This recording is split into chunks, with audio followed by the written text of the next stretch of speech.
This is the art of startup war. And my name is Brian McMahon, your host and sensei. Here is what we know. 98% of startups will fail every single day, and mostly due to reasons outside your control.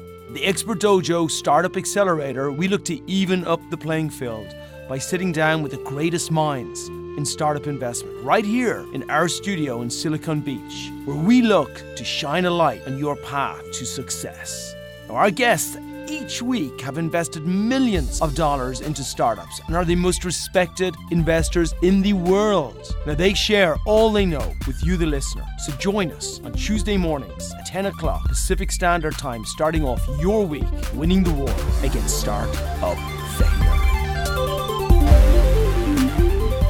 It's Brian, I'm back. It's another week of the Art of Startup War, where the only thing we're going to talk about is how can institutional investors help you raise investment for your business. So it is tremendously important. Today is a really, it's going to be a fun one. It's also going to be one which personally is important to us here at Expert Dojo.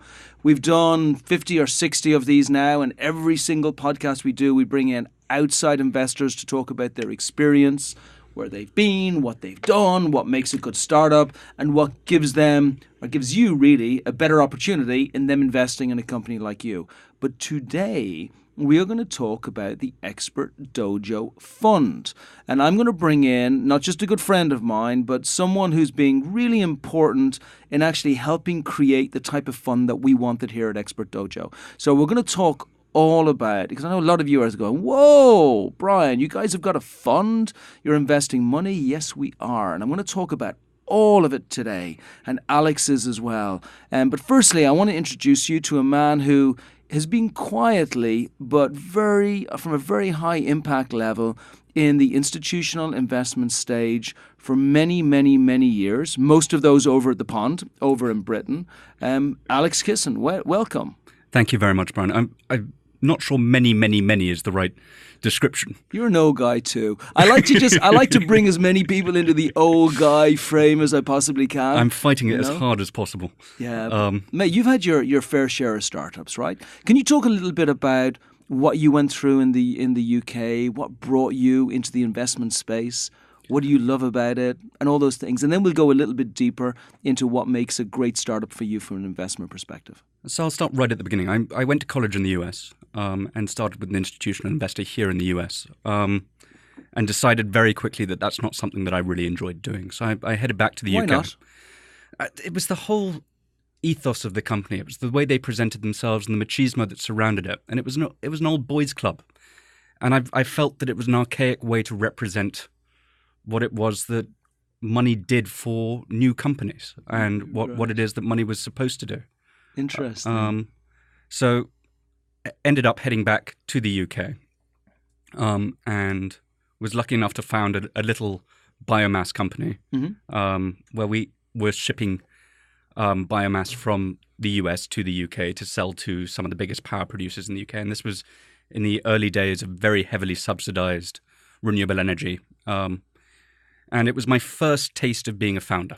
Needless to say, it failed catastrophically because the tariffs changed and the business changed and I moved on. But you have to learn. I mean, I think as an investor, as someone who gets involved in making decisions on whether money gets given to startups or not, it's extremely difficult to do that if you haven't lived through that process yourself. No, and we'll talk about more of my fundraising misadventures as we get into it, as there've been a few along the way. But lucky enough that we had some great angels working with us. We had some great institutional cover and some great banking relationships that really got us through that period of time. But you have to take a look at yourself in the mirror at a certain point in time and go, is this business actually going to make any money? Yeah. Or are we just going to spend investors' money? Yeah, and that's actually easier said than done, right? Because most of the time, especially when we're starting a business, it's our everything. We're all in. So actually that real honest look in the mirror is something we most of the time defer as long as we possibly can. You can kick it down the road as long as humanly possible, but there will be a gut check moment in any business. Are we actually going to be profitable? Is there a return to the investor, or are we just going to spend their money in perpetuity? Yeah. And we came to a point in that business where it was clear that there was going to be a lot of heartache if we continued to spend money. And we'd been mildly profitable with the assumption that we'd scale and get very profitable. But the ecosystem changed on us. And I was lucky enough to be on Savile Row and bumped into a chap that I'd known previously who said, "Oh, we're just starting a renewable energy fund. Do you want to come and run it?" And I went, "Yes, that sounds exactly like what I want to do." And I spent the next 8 years not doing anything to do very much with renewable energy, because about 10 minutes after I walked into that job, it pivoted on me too. So I ended up being his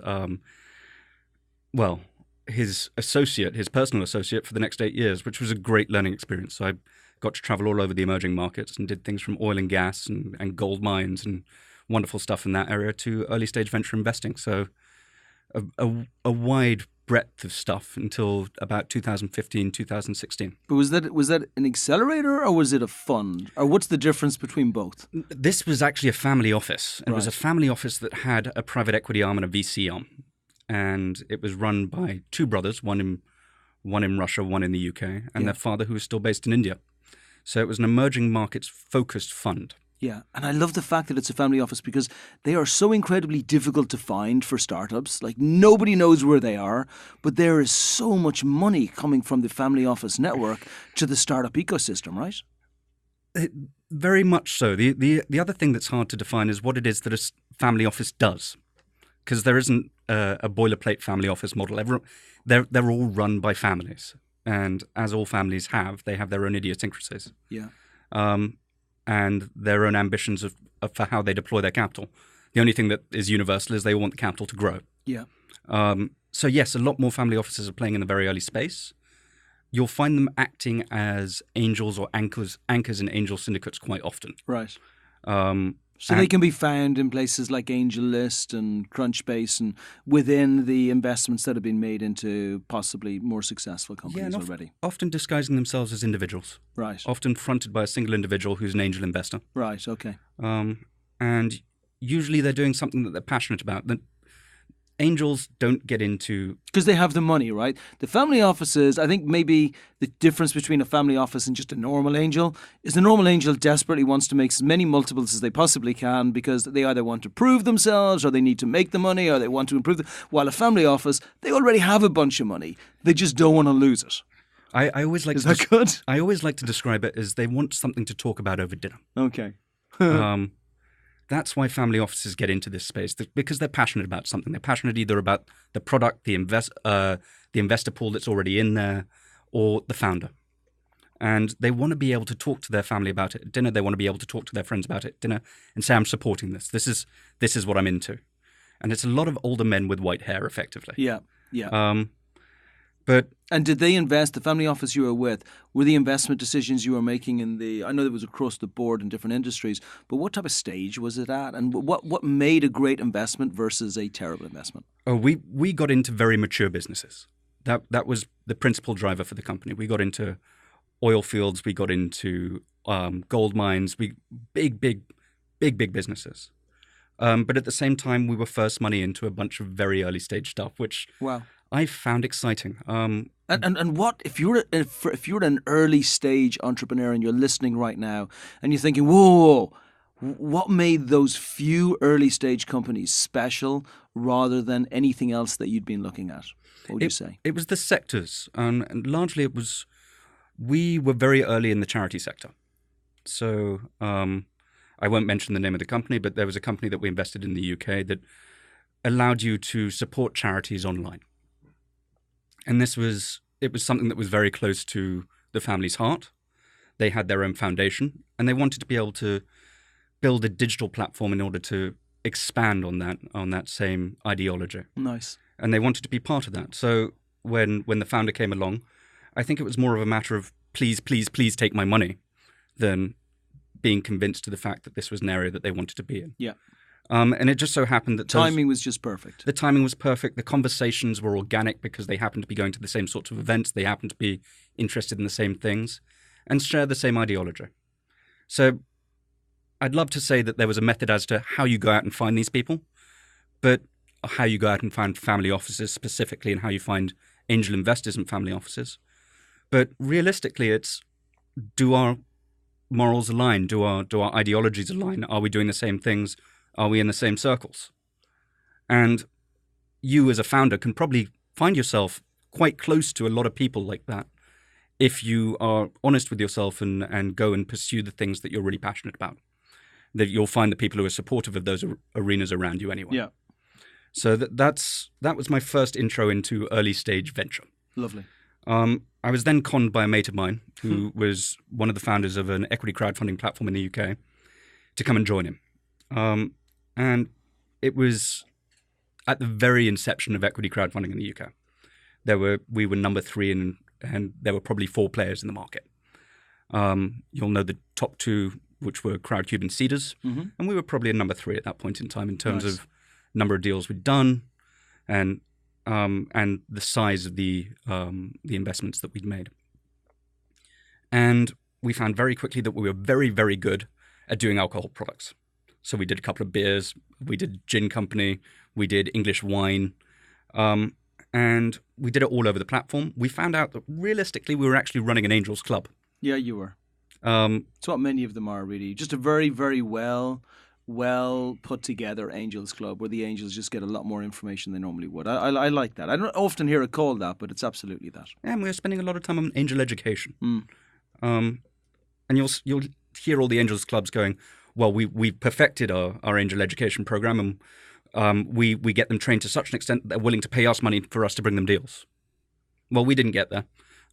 That's not what we were trying to do. We just ended up having some very, very friendly investors who liked the sort of stuff that we were bringing to them. Yeah, wonderful. But very similar to what's been done with Start Engine over here, or WeFund, or the other companies like that in the US, right? Correct, but driven by a different impetus. The impetus effectively in the UK is a tax impetus. So you get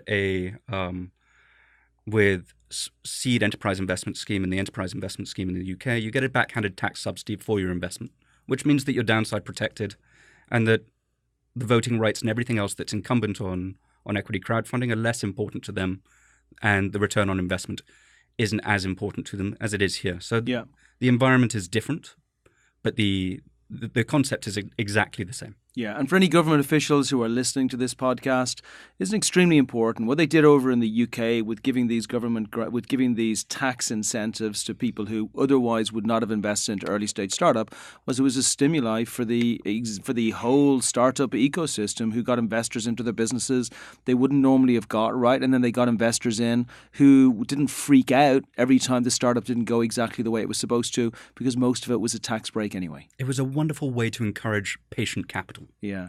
And I've only been back in the States about 6 months, but patient capital seems to be lacking here. Yeah, it does. It's very hard, especially the early stage. Early stage is, I mean, we're going to get to the Dojo fund in a second, but early stage is such an incredibly difficult stage when those startups are right at their concept and they need someone to believe in them. Not when they've got a bunch of revenue coming through, but when they have a great idea and a great concept and they're prepared to throw everything in behind it. So what happened with the platform over there? The platform continues to exist. It has pivoted into be a debt funding platform because the founder realized that actually what we were doing was issuing lifelines to companies who needed an extra 6 months, 8 months in order to prove out their model. Yeah. And the way we ended up structuring things was as a convertible note anyway, which effectively is a debt instrument. And they went on and partnered with a debt financing company who were able to package the debt in a much nicer way for the investors. Very smart. And wishing them all the best of luck.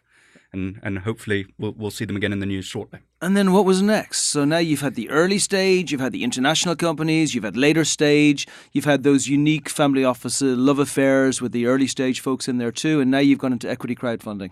And then after that, I was introduced to an accelerator through another good mate of mine, and who were in the process of redesigning their program. So they had been city-specific, 3 months only. We would write tickets for between £25,000 and £30,000 and require 3 months of physical presence for a course. And everyone understands that accelerator model. You come out and you have a demo day and you either get investment or you don't. Yeah. The thought process that we had when we were designing it, the beginning of last year. It wasn't actually that long ago. You can name the accelerator, right? The accelerator is Ignite. Ignite, right, over in the UK, which is a great accelerator, very well respected over there, made many investments, right? Yeah, the portfolio is now over 140 companies. Phenomenal. Some fantastic growth within those companies and just a fantastic team of people to be working with. Yeah, and I really take my hat off to especially accelerators in places like the UK where, like, if we compare the access to money here and the access to money in the UK, it's a different world, right? And the opportunities. So to be able to invest in 130, 140 companies at a stage when you're absolutely at the earliest, it says a lot, not just to the founder, but to you and other people in the team as well. Well, it speaks volumes to the risk averseness of the British investor, because these were great companies. And the fact that in the early days, the founders had to go hat in hand all around the country in order to drum up enough money to make 10 investments at a time, 8 investments at a time, speaks volumes to the risk adverseness of the UK market. People want to see traction. People want to see later stage stuff. They don't want to deploy risky capital. And that's why EIS and SEIS, the Entrepreneurs Investment Scheme and the Seed Entrepreneurs Investment Scheme, were so important to building the UK ecosystem. Yeah, because they supplemented that system as well. It also speaks volumes to the choices that you made on the companies that you invested in that a huge majority of those companies are still trading today, right? A massive amount of them, over 80%, are still in existence. Phenomenal. But that's a stat that people like to juke, and I don't feel that we juke that stat. It's not that they're still in existence, it's that the focus was not on multiples in terms of return on investment. It was more focused on building good businesses, building good foundations, working with good people, and ensuring that the founders had the support that they needed. Yeah. But we went from being a city-specific model to a UK-wide model. So we started a digital accelerator program where the majority of the course was done online. Yeah. And we required a week of presence every month, but with no definitive end date. Mm-hmm. The idea was that companies would stick around for about 6 months. Yeah. They'd get a little more capital in order to get them through that, but the concept being that we would get a different kind of founder.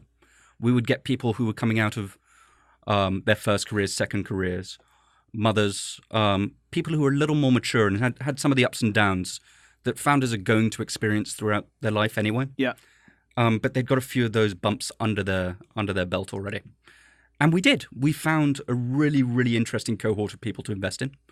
By the time I should say I left partway through the investment cycle, which is a terrible thing to do as investment director, and I apologize, but I got dragged this way by my other half. Yeah, but you also did the important part, which is to help the companies get started. Like helping them get started, bringing them on their way, having 130, 140 companies in that combined cohort of the companies that have gone through. That in itself is the huge portion. There does come a stage, I think it's almost like it's on some levels when we talk about the accelerator model, it's a little bit like, a child with a mother. That, when it's a baby, obviously it's 100% of the time. They really need you and they need all the help that they can get. And then as the child grows and becomes a teenager and becomes an adult, then the requirement is just more of affection and advice and help because they've got to a stage where they at least know what the roadmap looks like. Would you say that's fair? I would agree with you. I'll have to defer to you on the parenting angle. But I'm a lousy parent. I am, but I'm good. But I love him. I love my kid. But yeah, it's true. I shouldn't have started there. This is not as a parent. As with all parents, I'm a terrible parent. Yeah. As that I have no children that I know of. I would say that I don't have the parenting expertise. But at the same time, I fully agree with you. And the problem being that you get emotionally involved as an investor in every company that you interact with. Yeah. And there's never a good time to say, actually, I've got to keep going. But there is a time that you have to either, well, to use the Englishism, shit or get off the pot. Yeah. And there was an instance in the UK that I had to do that, unfortunately. Yeah. Which leads me here. Yeah, which is wonderful. And then we just got really fortunate. You came into our lives over here. We had reached a stage. I mean, and those of you who followed Expert Dojo and kind of followed the path, the journey that I started off, and then wonderful people like Jonathan Wallace and Dustin Dye and Maria and Beishi and Sophie and Sophia and Brian Howard and really everybody else who's kind of joined along the way and really helped with the development of the dojo. It was really a passion of love that started it. I think maybe with a lot of people who start accelerators, because most of us don't start these types of things to make a bunch of money, which we'll talk about in a second. But we started as a mentoring program. Then suddenly the people said to us, hey, we need more than mentoring, Brian. We need more than just meeting investors. We need some training as well. So we thought, okay, great. Let's add some training in there too. And let's focus on the areas that people need. And then people said, yeah, but we need more than training. We need direct access to some of the investors that are actually going to help us get not just the pre-seed, and we'll talk about pre-seed and seed funding in a second, but not just pre-seed and seed, but we need to get access to the investors who are going to help us scale all the way. So then we did that. And then startups were saying to us, it would be great if you guys had some early stage money. And I think it's only been in the last 2 or 3 months that we got to a stage where we brought in our first limited partner, our first investor, who said, I'm going to put a fund together, and that fund is going to be for early stage startups. And we're going to do everything that you've asked us for, which is to really support that ecosystem of anybody, anywhere who's looking to start a business, who has a great idea, and that idea has the ability of turning into something really special. Then that investor was prepared to make sure that we had sufficient funding to keep on giving those checks of 50K. But we had a problem, right? We had a problem, and that is that the world does not function beautifully just based on good intentions. And I would say that over the years that we've become really good at training, not proficient, but really good. I would say based on connections, mentoring, and the other areas we've been in, I believe we've become really good. But actually running a fund is not an area of expertise that we have, right? And in some cases, we're way too emotional. So when you came across our footstep and you were in a little basket and there was like a little, it was swaddling over you. And you were there and I thought, oh my God, we've got an expert who knows what he's doing, who's invested in companies. I thought, how can I cajole Alex to come in here and to help us get this damn thing started so that we don't screw it up? I mean, forget us, because we'll make it through, but so we don't screw it up for entrepreneurs first and foremost. And that was just a couple of short months ago. It seems like a lot longer because you've helped with so many things, but we definitely appreciate you coming in here to give the guidance that we need to create what we believe is going to be a fund that's going to make the difference for early stage entrepreneurs. Well, how was that? Was that a good intro? Did you like that? That was a bit shit, nice. Really. Was it? I was gonna cry, but no, for real. I'm getting all emotional over here. Well, when we started speaking, this was definitively the one thing that you were lacking. Yeah. You had all the other elements of support for startups. You had a great community that you were building. You had of which everyone was speaking of you well. You speak to the founders and the investors in your community. People speak well of you. You speak to companies who come in here, and whether they do or do not enroll in one of the programs, they end up speaking well of the dojo.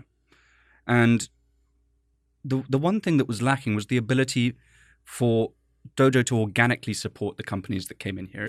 It was great that you could get them through a course. It was great that you could introduce them to investors, and the investors appreciated it because you were bringing them good deals. But you were missing out on the piece. And the piece that we were definitively missing out on, I'm going to speak Dojo as we for a second, the piece that we were very much missing out on was the ability to invest our own capital in businesses that we think are fantastic. And there are specific problems where the mentoring and the accelerator aspect of the dojo can really, really help out. And that's not in, I've got an idea and it's AI and it's going to be awesome. Because throwing money at that problem doesn't fix it. Unfortunately, it highlights some of the problems that are inherent within those sorts of pitches. For sure. But there are problems that capital can solve. And those problems are, I've proved my concept. I'm ready to go to a larger market. This is how I need to go to that larger market, whether it be through advertising, whether it be through I need a new hire, whether it be through I need to go and purchase some product. Whatever that happens to be, there are small amounts of capital that can unlock things in businesses. And they're not appropriate for VCs. They're not appropriate for seed stage investment.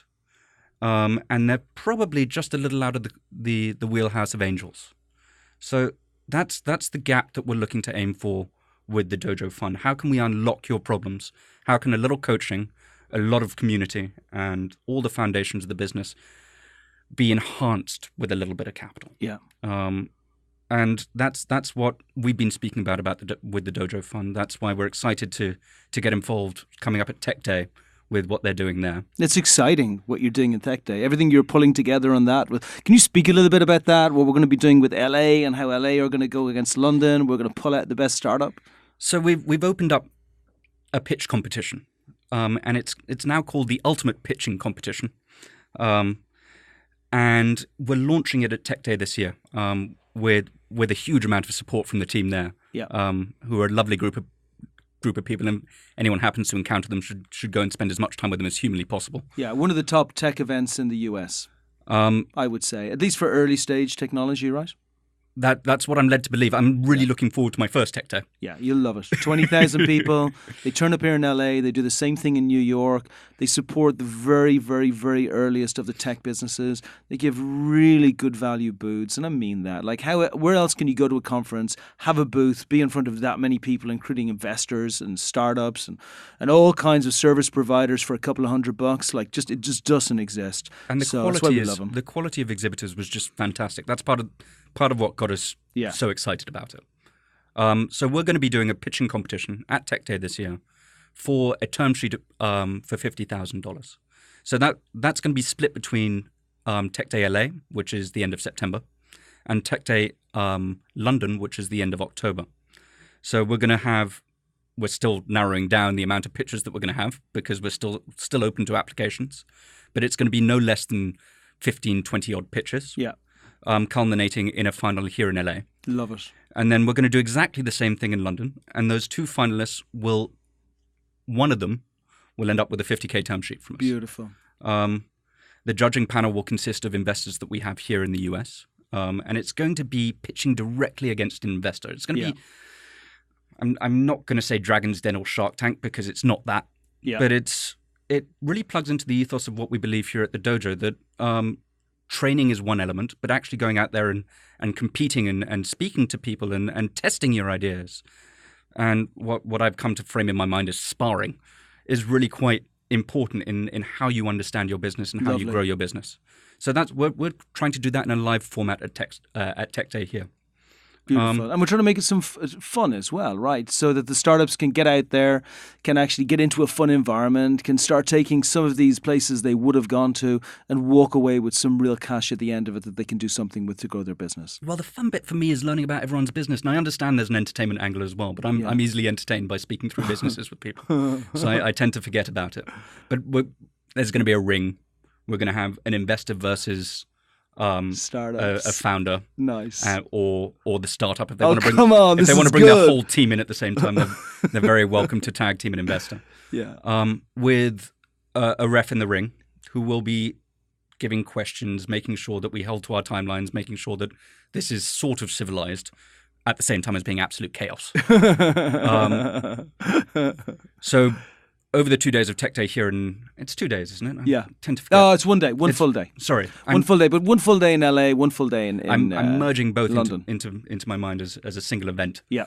But we have a full day of pitching here in LA. I'll be there all day. If anyone wants to come irritate me, I'll be the guy trying to get my head around 20 companies at the same time outside the cage. Beautiful. And then we'll do the same thing in London. Beautiful. Beautiful. I love it. And that's the kind of the fun and exciting element that you're bringing to the startups here. I know you're looking to put maybe up to as many as 15, 20 investments in at the end of this year, if we can find the right companies here as well. Like, this is not just we want to see if we can maybe make one small investment at the companies. This is really the beginning. Tech Day marks the start of Expert Dojo putting our hat in the ring and saying we want to be an active support for those really early stage companies on a big level. Absolutely. Well, the big level being the quantum of the tickets that we can write. Yeah. But at the same time, where does that make the most impact? How is it that we can be as supportive as humanly possible to the communities that we're active in? And how do we become a serious linchpin in each of those communities for helping great businesses grow? Yeah. I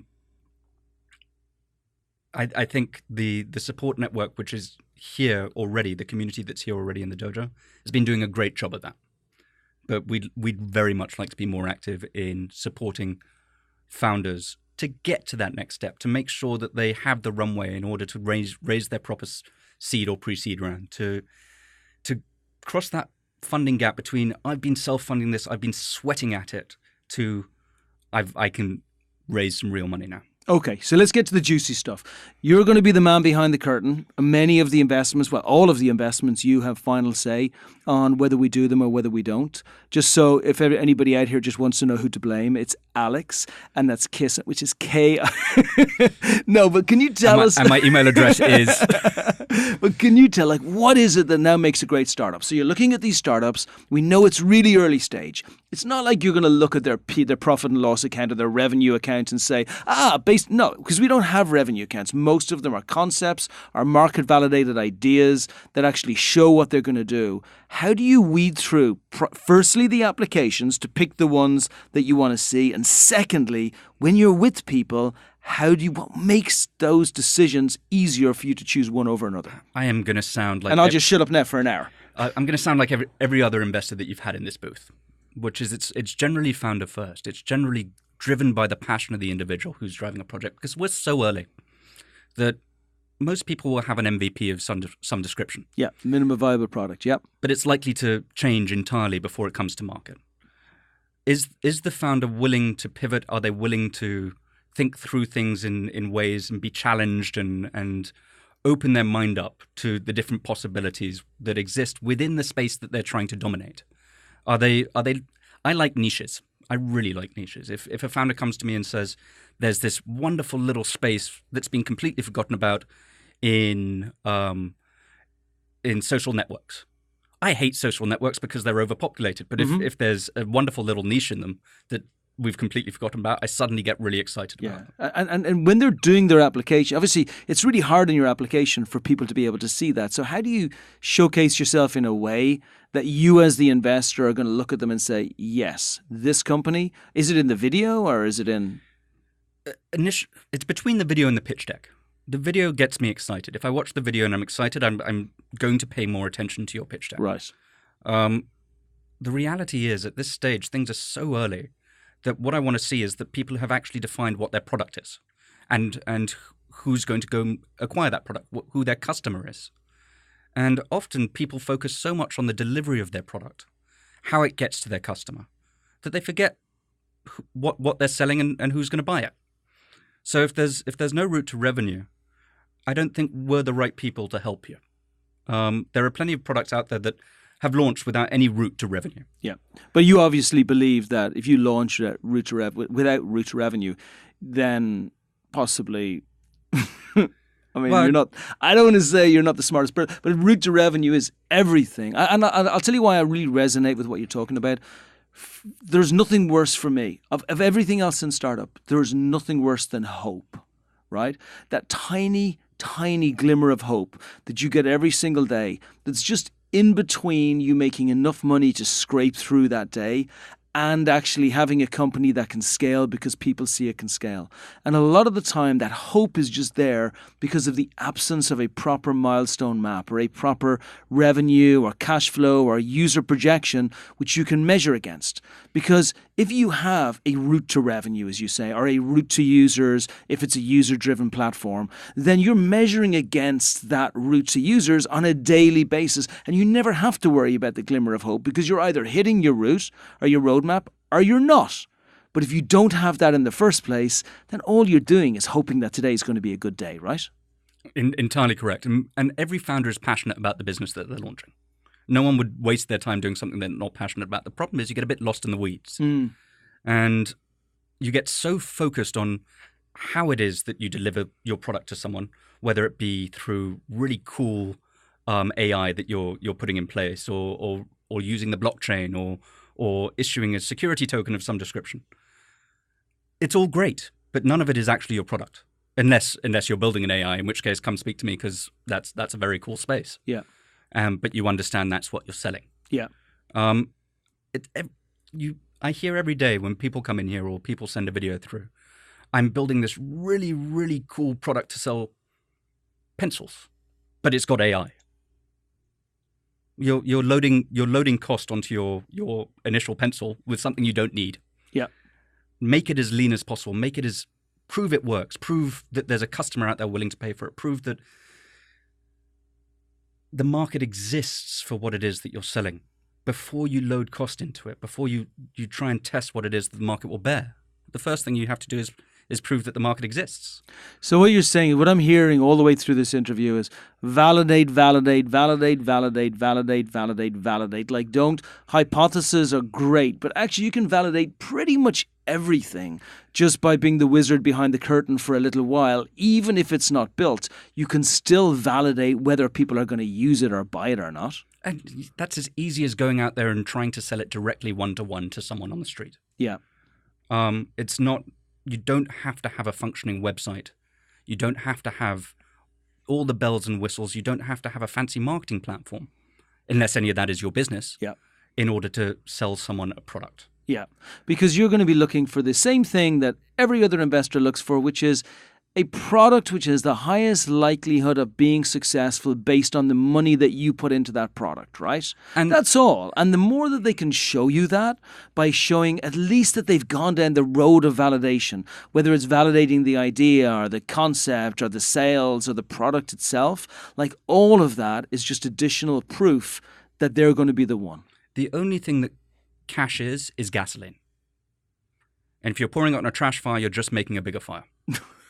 I gotta remember that. So that's my second favorite phrase that I've heard in the last week.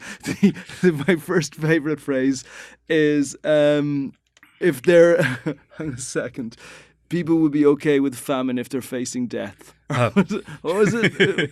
Show them death and they'll accept fever. Show them death and they'll accept fever, which is, again, from another great investor who's sitting here in the booth for me. I just love those phrases because it's true, but we just need to make sure that we can avoid it. As entrepreneurs, this isn't even about the investor. And I want to finish my part of it, and then I want to leave Alex the ability to have the final word on this for, as an entrepreneur, what the advice that he would give you to actually be successful in business, either dealing with an investor like him or not. But firstly, let me give my part. The journey of an entrepreneur is, man, it is so friggin' hard. Like, I have now done it in so many businesses in so many countries. It doesn't get easier. It doesn't get easier with your family. It doesn't get easier with your cash flow. It doesn't get easier with your stress. It doesn't get easier with your mental health. It is the greatest endeavor that you will ever have. Like, to sit in a coffee bar with a friend 5 years after you launched a business with the realization of knowing that you created something incredibly special, which the world wouldn't have had without you, is an incredible, incredible feat. But sitting in that same coffee shop talking to your friend about the miserable failure that you had of 5 years of losing your relations, your friends, your time, your hair, your life, your house, like really a country and western song gone wrong, is not a fun thing to do. So it's not, when Alex talks to you about validate, make sure your business is right, try as much as you can up front, he's really not just talking about, look, if I want to invest in you or not, this is what you have to do. He's really saying to you, if you want to have the opportunity to sit in that coffee bar with a friend and telling them about the success, you want to give yourself every opportunity to do that. I want to add one other point, which is that I believe that actually Alex walking in the door for as long as we can keep him, which will be sometime between now and forever, and that would be his choice, is one of the best things that's happened to the dojo from our investment strategy and from our entrepreneur's perspective. So I just think that's in itself a great thing. And you're very welcome to the team. I know you're going to do amazing things on all levels here. And I wanted to thank you for what you've done so far and what you're going to do in the future. You're just a good guy. Thank you very much. So can you just add now yourself, just with just this final comment to all entrepreneurs, everybody who's listening, who are going, okay, great, whether it's the Expert Dojo Fund or whether it's something else, what should I do, Alex? We spend a lot of time as entrepreneurs lying not to us, only to ourselves, but to people around us at the same time. And the only thing that I value most in this business is honesty. And the hardest person to be honest to is yourself. Is this working? Is this something that I can sustain? Is this making me happy? Because if those are the answers to those are no, and there are days where there'll be no, and there are days there'll be yes. But if the answer is more no than it is yes, you're probably in the wrong line of work. You're saying really wake up in the morning and ask yourself that question every day. Wake up every day and say, is this something that I actually really want to be doing? Is this something that I feel makes a change, makes a difference? adding value just not to myself, but to other people. Because if you have that enthusiasm and you're honest about it, and you're honest about the problems that you're facing, and you share those problems with other people, then you're building something. If you're lying to yourself and lying to the people around you and pretending like it's all going okay, but you're drowning, actually, you're not building something. You're digging yourself a hole. And you see a lot of founders walk in here with a huge smile on their face, but you can tell from a 3-minute conversation that they are lost. Yeah. And the second you open up to, whether it be Expert Dojo, whether it be another accelerator, whether it be any of the dozens of support networks that are out there in order to help founders get through these hurdles, you'll be able to rationalize with yourself whether or not this is something that's for you and whether or not it's something worth pursuing. Because the best thing you'll ever do, the most important thing that you have is time, and the best thing you'll ever do is stop wasting it. Yeah.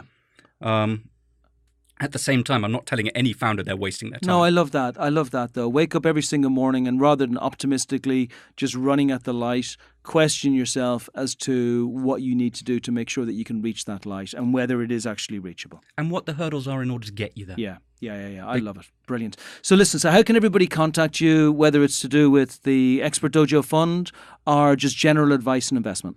My email is alex@expertdojo.com. You'll find me here in the dojo most days of the week. And you can always get hold of one of the team at info@expertdojo.com in order to get hold of me. Wonderful. Listen, been a pleasure. Gonna be a pleasure. We're going to do great things together. I feel it. Hashtag changing the world early stage startup. I love it. And the wonderful thing about being here in Santa Monica is I get to go for a swim now. Goodbye.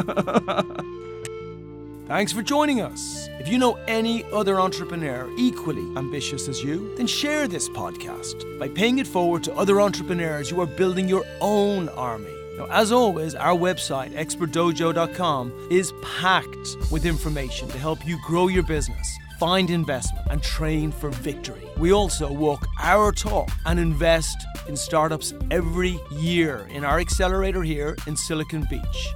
You can always reach out to me at brian@expertdojo.com, and I look forward to being back here again at our regular time next Tuesday, 10 a.m. with another of the world's top investors, helping you win the war against startup failure.